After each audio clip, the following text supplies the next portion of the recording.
விஜய் நடிகன் விஜய் நடிகன் விஜய் நடிகன். ஆமா நான் நடிகன் தான். இப்ப யாரும் இல்லைன்னா என்னமோ இவர் என்னமோ புதுசா கண்டுபிடிச்ச மாதிரி.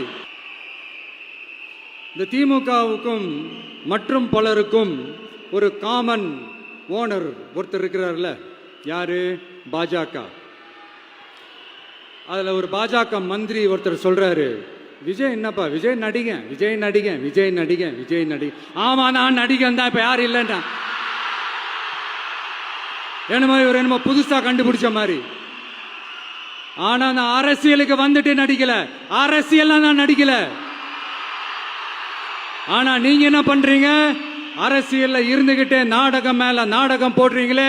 அப்ப உங்க எல்லாரையும் நாடக நடிகர்கள்னு சொல்லாமா? ஒன்றிய அரசோட பவரை கையில வச்சுக்கிட்டு திமுகவோட ஒரு நாடகம் மற்றும் பலரோட ஒரு நாடகம். அப்ப உங்க எல்லாரையும் ஒரு டேஞ்சரான நாடக கம்பெனின்னு சொல்லாமா? இந்த பாஜகவோட சரண்டராகி இருக்கிறதோட மட்டும் இல்லாம இந்த ஊழல்லையே ஊறி போய் இருக்கிற இந்த ரெண்டு பேரும் நமக்கு வேணாமுங்க. புதுசா ஃப்ரெஷ்ஷா ஒரு நல்லாட்சி கொடுக்கக்கூடிய, ஒரு மாற்றத்தை கொடுக்கக்கூடிய நம்மளுடைய டிவிகேவை நாம எல்லாருமா சேர்ந்து கொண்டு வருவோம், நாம எல்லாருமா சேர்ந்து கொண்டாடுவோம். இது ஒரு மாற்றத்திற்கான ஒரு தேர்தல். சும்மா மாத்தி ஓட்டு போட்டுக்கிறதுக்கு பேர் மாற்றம் கிடையாது. புதுசா ஃப்ரெஷ்ஷா ஒருத்தவங்களை கொண்டு வர்றதுக்கு பேர் தான் அந்த மாற்றம்.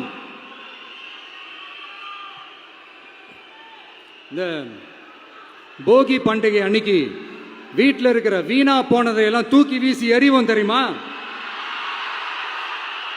அந்த மாதிரி இந்த தேர்தலில் 75 வருஷ பவள விழா பாப்பாவையும்